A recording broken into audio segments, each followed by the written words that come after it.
9 workers have died of asphyxiation and another is missing after a coal mine gas blast in Guizhou province in the southwest of China. The explosion occurred late on Thursday evening at the Chengqing coal mine. A spokesman confirmed 172 people were in the pit at the time, though all but 10 escaped. 3 people were injured by flying debris and were being treated at a county hospital. The mine has an annual output of 600,000 tons of coal.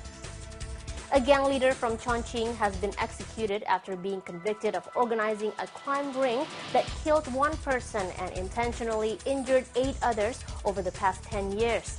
36-year-old Chen Ming is the first to receive the death penalty in the city's crackdown on organized crime. He was sentenced by a court in Chongqing in July 2008, but the Supreme People's Court only approved the death penalty on Thursday. Penalties for the other 13 members of Chen's ring range from 3 years in jail to a suspended death sentence. In another development, the city's lawmaking body decided on Friday to remove 4 deputies, including the former deputy public security chief, who were allegedly involved in organized crime.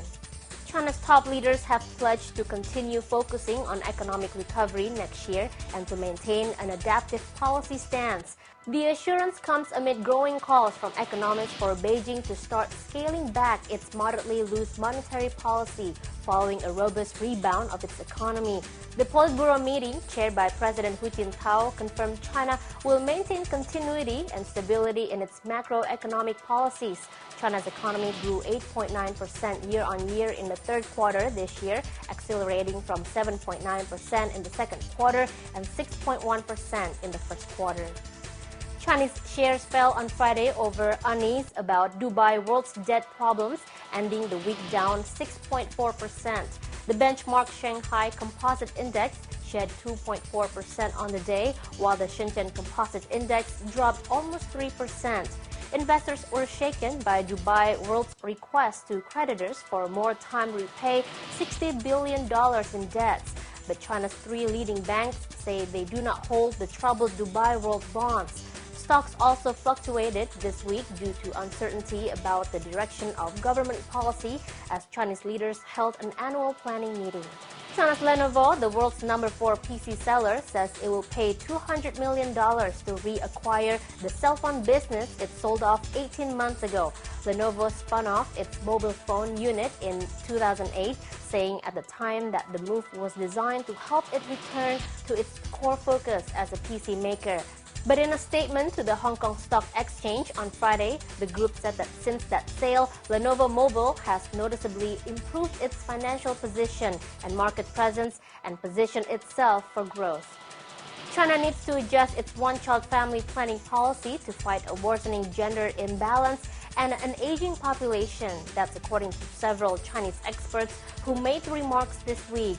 The China Daily quoted Yuan Qin, a professor with the Population and Development Institute of Nankai University, as saying that an adjustment to the policy during China's 12th five-year plan, which begins in 2011, would be beneficial to both families and society as a whole. Hu Ankang, one of China's leading policy advisors, said any new policy should advocate 2 children for each couple. And Jai Chen-Wu, director of Population and Sociological Studies at Renmin University, said the central government has already begun drafting a new population policy. Launched in the 1970s, the one-child policy is thought to have prevented 400 million births, but China now has 33 million more men than women among those born between 1980 and 2000. And famous Chinese singer Jiang Tianshuo has been given a 6-year prison sentence for inciting a brawl in 2003 that killed 1 person and injured several others. Zhang was the head of the gang, whose members worked in his bar in Beijing and has been accused of organizing hundreds of fights. In one such incident, the 45-year-old is said to have ordered Lu Changchun, the manager of the bar, to organize a gang to settle a business dispute he had with the bar's co-owner, Sun Baohe. One of Sun's group died in the resulting face-off.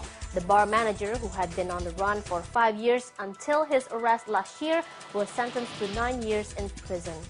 And that's the BON headlines for now, but we'll be back with more news after this.